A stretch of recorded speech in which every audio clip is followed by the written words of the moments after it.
Hey, to set Google as a default engine on the Microsoft Edge browser, first of all, we'll have to click on the right upper corner on these three dots and then go into the settings. Next, we have to click on the search settings and type engine phrase.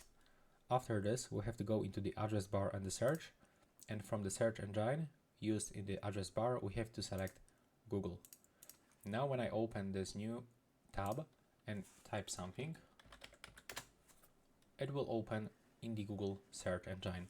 Also, if you want to get Google engine as a first tab when you open your browser, you will have to go back into the settings and you will have to go into the start, home and the new tabs.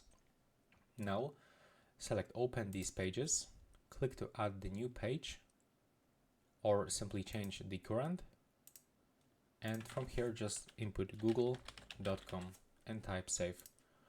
Now when you open this browser, when you close it and open it one more time, you'll get Google search engine as a first website.